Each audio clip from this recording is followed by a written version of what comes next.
السلام علیکم دوستو، امید ہے جی تمام دوست اللہ تعالیٰ کے فضل و کرم سے خیریت سے ہوں گے۔ لیں جی جناب، آج ایک نئے ٹاپک کے ساتھ آئے ہیں۔ بڑا مسئلہ بنا ہوا ہے کہ جی لوگ کہتے ہیں کہ جی ہمارا جانور ہیٹ میں نہیں آتا، ہمارا جانور بولتا نہیں ہے۔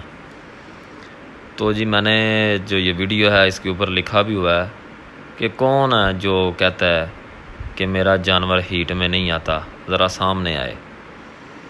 تو اسی کے حوالے سے جناب آج ایک بڑا ہی شاندار اور بڑا پرانا آزمودہ سالوں سال آزمودہ نسخہ ٹوٹکا سمجھ لیں ہم لوگ لے کے آئے ہیں، آپ کی خدمت میں حاضر ہوا ہوں۔ اور اس سے بڑی دفعہ ٹھیک ہے سمجھیں کہ دادا میرے، نانا اور اس سے پہلے جو لوگ تھے بزرگ، وہ یہ ٹوٹکا استعمال کیا کرتے تھے اگر جانور ہیٹ میں نہ آئے تو وہی ٹوٹکا جناب آپ کی خدمت میں حاضر ہے، اور 4 سے 5 دنوں کے اندر اندر شرطیہ بات ہے انشاءاللہ اللہ تعالیٰ کے فضل و کرم سے آپ کا جانور ہیٹ میں آئے گا۔ آج کل تو ویسے ہی موسم جو ہے وہ بڑا کمال چل رہا ہے، ہیٹ میں جانور آنا شروع ہو رہے ہیں لوگوں کے۔ تو اگر آپ لوگ چاہتے ہیں کہ بڑے ٹائم پہ آپ کا جانور ہیٹ میں آئے تو یہ لیں جی۔ تو یہ جناب آپ کے سامنے روٹی ہے، نان مجھے ملا تو میں نے نان لے لیا۔ تو ایک روٹی یا ایک نان چاہیے، اور دوسرے نمبر پہ یہ کبوتر ہیں۔ آپ لوگ بھی سوچ رہے ہوں گے کہ یہ کبوتر کدھر سے آگے بیچ میں۔ تو جناب یہ بڑی ایک ضروری چیز ہے، اور یہ جو ٹوٹکا آپ کے ساتھ میں آزمانے لگا ہوں، آپ کو بتانے لگا ہوں، اور آپ لوگ اس کو آزماؤ گے تو وہ آپ دیکھیں گے کہ کیا کمال ہے۔ تو لیں جناب، ہم لوگوں نے کبوتر کی بیٹھ جو ہوتی ہے، فضلہ جو ہوتا ہے، وہ ہم لوگوں نے لینا ہے۔ یہ دیکھیں جی آپ کے سامنے، یہ اٹھائیے ایک بٹ، اور یہ روٹی کے اندر رکھ لینی ہے۔ 2 سے 3 بٹیں جو ہیں وہ ہم لوگ روٹی کے اندر رکھیں گے، اچھی طرح سے اس کے اوپر لگا لیں گے، اور اس کے بعد جو ہے یہ ہم نے کیا کرنا ہے، بھینس کو دے دینی ہے۔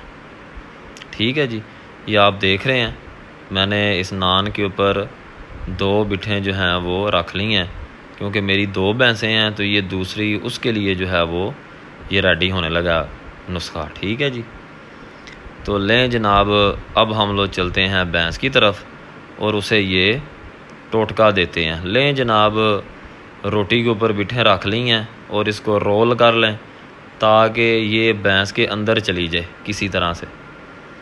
اس کے جو فائدے ہیں وہ میں بتاتا ہوں آپ کو۔ تو اس طرح سے آپ نے اس کو رول کر لینا۔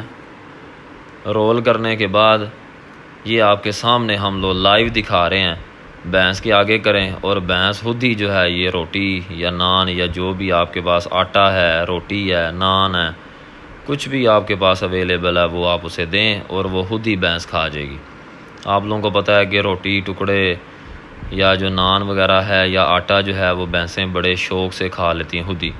تو یہ دیکھا جناب، یہ بری بھینس آپ کو نظر آ رہی ہے، اور آپ کے سامنے جو ہے وہ ہم نے اس کو نان کے اندر 2 سے 3 بٹیں رکھ کے، کبوتر کی بٹیں ہم نے اس کو کھلا دی ہیں، اور انشاءاللہ میں آپ کے ساتھ یہ دکھاؤں گا بھی آپ کو بعد میں۔ لیں جی، یہ دوسری بھینس کا ٹوٹکا، تو یہ اس کو بھی ہم نے سیم اسی طرح سے روٹی کے اندر 2 سے 3 بٹیں رکھی ہیں کبوتر کی، اور اس کو بھی ہم نے جو ہے وہ کھلا دی ہیں، کیونکہ یہ دونوں بھینسیں جو ہیں وہ ہیٹ کے اوپر نہیں آ رہی، کافی عرصہ ہو گیا، اب تو ویسے بھی موسم ہے لیکن اس کے باوجود بھی نہیں آ رہی۔ تو میں نے کہا ان کے اوپر جو ہے وہ ٹوٹکا آزماتے ہیں۔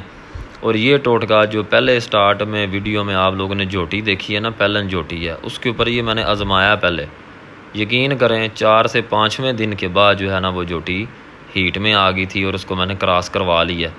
الحمدللہ 3-4 دن ہو گئے ہیں وہ کراس ہو چکی ہے، اب ان کی باری آ گئی ہے۔ تو جیسا کہ میں پہلے آپ لوگوں کو بولتا ہوں کہ پہلے میں خود آزماتا ہوں، اس کے بعد پھر جو ہے وہ میں آپ لوگوں کے ساتھ شیئر کرتا ہوں۔ حالانکہ یہ ٹوٹکا جیسے کہ میں نے بتایا کہ میں نے اپنے نانا ابو سے اور جو دادا تھے ان سے سنا ہوا تھا کہ اگر کوئی بھینس یا گائے جو ہے وہ ہیٹ میں نہیں آتی تو ٹوٹکا آزمایا کرتے تھے، روٹی کے اندر کبوتر کی بٹھ رکھیں 1-2 اور اس کو کھلا دیں تو بڑا اچھا رزلٹ ملتا تھا۔ آپ لوگ بھی آزمائیں۔ امید ہے جی آپ کو ویڈیو اچھی لگے گی۔ دعاؤں میں یاد رکھیں، اپنا خیال رکھیں۔ اللہ حافظ۔